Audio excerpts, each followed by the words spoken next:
Bismillahirrahmanirrahim. Assalamu alaikum dear students. I'm your science teacher from the Reader School Hafizabad. Today we are going to discuss our last topic of unit number 1, which is about cellular organizations. So let's start. Cellular organization क्या है? Cellular organisation का मतलब है कि sales की base पे organisms को different categories में डिवाइड करना, कि साइंटिस्ट ने सेल्स की अरेंजमेंट की बेस पे उनको देखते हुए किस तरह से ऑर्गेनिजम्स को डिफरेंट ग्रुप्स में डिफरेंट कैटेगरीज में डिवाइड किया, उन कैटेगरीज के क्या नेम्स हैं और वो किस तरह से फंक्शन करते हैं। आइए पढ़ते हैं। All the organisms have been divided into 5 major groups, i.e. prokaryotes, protists, fungi, plants and animals. All the organs are made of cells. There are two basic types of cells. The organisms in first group are made of prokaryotic cells, while all other groups have eukaryotic cells. Cells organize in three ways to make the bodies of organisms. Cells make unicellular, colonial, and multicellular organizations, and the organisms formed through these organizations are unicellular organisms, colonial organisms, and multicellular organisms.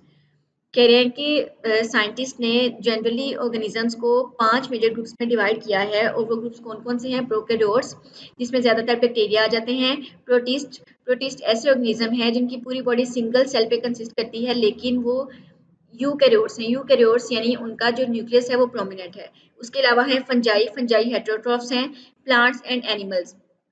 ये जो सारे groups हैं इनके बारे में आप chapter 3 में बहुत डिटेल में पढ़ेंगे, तो इनके बारे में भी फिलहाल इतना जानना ही काफ़ी है। उसके बाद उन्होंने कहा है कि जितने भी लिविंग ऑर्गेनिजम्स हैं वो बने हैं सेल से। ये बात हमें ऑलरेडी पता है कि cell is the basic unit of life. जहाँ सेल नहीं है वहाँ लाइफ का कोई कॉन्सेप्ट ही नहीं है। देन बताया गया है कि सेल्स की बेसिक कितने टाइप्स हैं? 2 टाइप्स हैं सेल्स की, जिनको कहते हैं prokaryotic cells and eukaryotic cells. इन दोनों टाइप्स की सेल्स में क्या फ़र्क है? इनमें फ़र्क ये है कि जो प्रोकैरियोटिक सेल्स हैं उनमें कोई प्रोमिनेंट न्यूक्लियस नहीं होता, उनमें डबल मेम्ब्रेन बाउंड ऑर्गेनेल्स भी नहीं पाए जाते। जबकि यूकैरियोटिक सेल्स जो है ये एडवांस है, ये कॉम्प्लेक्स है, इसमें डबल मेम्ब्रेन बाउंड ऑर्गेनेल्स पाए जाते हैं और इन सेल्स का जो न्यूक्लियस है वो बिल्कुल प्रोमिनेंट होता है, नुमायाँ होता है। उसके बाद उन्होंने कहा है कि साइंटिस्ट ने सेल्स की बेस पे लिविंग ऑर्गेनिजम्स की बॉडीज को 3 तरह की कैटेगरीज में डिवाइड किया। एक है यूनिसेलुलर, सेकंड है कॉलोनियल और थर्ड है मल्टीसेलुलर। इनके बारे में अब हम आगे डिटेल में पढ़ते हैं। In unicellular organisms, only one cell makes the life of an organism. All the life activities are carried out by the only cell. Amoeba, paramecium and euglena are common examples. Unicellular organisms जो हैं उनमें क्या होता है, उनकी पूरी body just एक ही cell से बनी होती है और वो एक सेल ही उनकी बॉडी के सारे फंक्शंस को परफॉर्म कर रहा होता है। लाइक रेस्पिरेशन है, डाइजेशन है, रिप्रोडक्शन है, सारे के सारे प्रोसेसेस जो हैं वो एक सिंगल सेल ने ही परफॉर्म करने होते हैं। और इसकी कॉमन एग्जांपल्स हैं एमीबा, ये जो आपको फर्स्ट डायग्राम नजर आ रही है ये एमीबा है।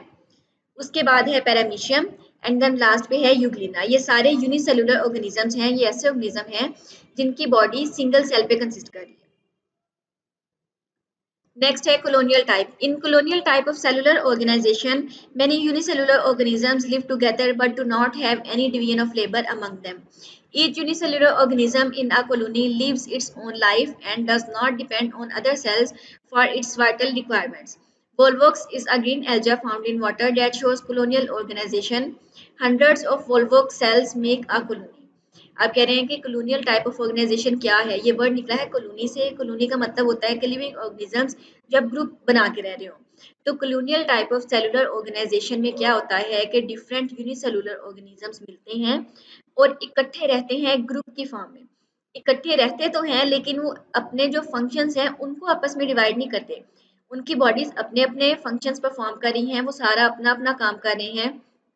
बिल्कुल उनमें डिवीजन ऑफ लेबर नहीं है, यानी काम की कोई तकसीम नहीं है, काम अपना ही करना है, लेकिन जस्ट वो रह रहे हैं ग्रुप की फॉर्म में कॉलोनी बनाकर। तो दैट्स व्हाई उनकी जो सेलुलर ऑर्गेनाइजेशन है वो कहलाती है colonial type.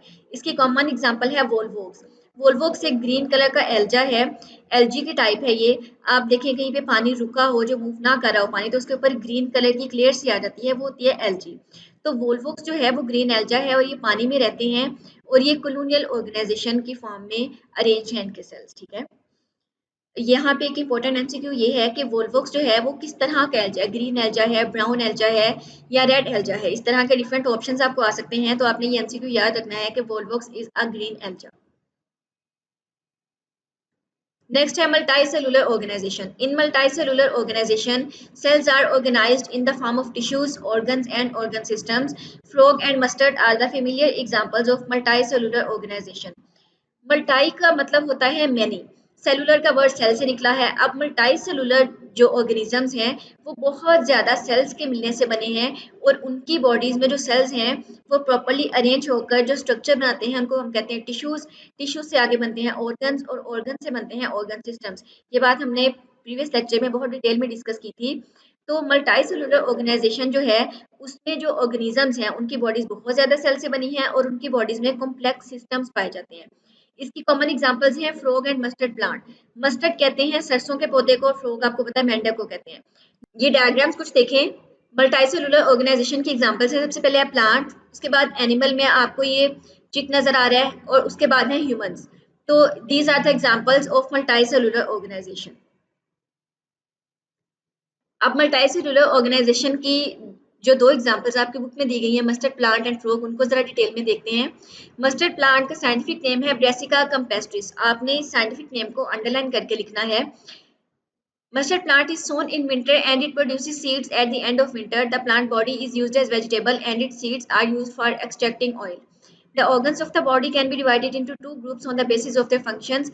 Roots, stem, branches and leaves are the vegetative organs which do not take part in the sex or reproduction of the plant. Flowers are the reproductive parts of the plant because they take part in sexual reproduction and produce fruits and seeds. Mustard plant यानी सरसों का पौधा, इसका scientific name है Brassica campestris. इसको सर्दियों में बोते हैं और सर्दियों के आखिर तक इसके बीज जो हैं वो पक के तैयार हो जाते हैं। इसकी जो प्लांट बॉडी है उसको हम एज अ फूड यूज़ करते हैं, जबकि इसके सीड्स को, इसके बीजों को हम यूज़ करते हैं तेल निकालने के लिए। उसके अलावा उन्होंने कहा है कि इसके पूरी बॉडी को अगर हम कैटेगराइज करें तो दो तरह की कैटेगरीज में इसकी बॉडी डिवाइड हो सकती है। किस लिहाज से? उनके फंक्शंस के लिहाज से। एक कैटेगरी है वेजिटेटिव ऑर्गन्स और दूसरी है reproductive organs.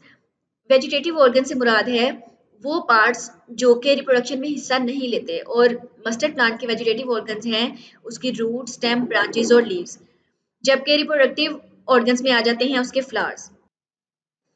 Frog, scientific name Ranatagirna, shows the multicellular organization. The body is made of organ systems and each organ system consists of related organs. All the organs are made of specific tissues, epithelial, glandular, muscular, nervous, etc. कह रहे हैं कि frog का scientific name है रानाटागिना। आपने इसके scientific name को भी अंडरलाइन करके लिखना है। फ्रॉग जो है मल्टीसेलुलर ऑर्गेनाइजेशन शो करता है। इसकी बॉडी में बहुत सारे ऑर्गन सिस्टम्स और ऑर्गन्स प्रेजेंट हैं जो कि मिलजुल कर रिलेटेड फंक्शंस परफॉर्म करते हैं, और इसके जितने भी ऑर्गन्स हैं वो स्पेसिफिक टिश्यूज से मिलकर बने हैं। उनमें से कुछ टिश्यूज हैं epithelial, glandular, muscular and nervous tissue. ये उसके टिश्यूज के नेम्स हैं। So that was all about today's lecture. You have to learn the complete lecture which I have delivered.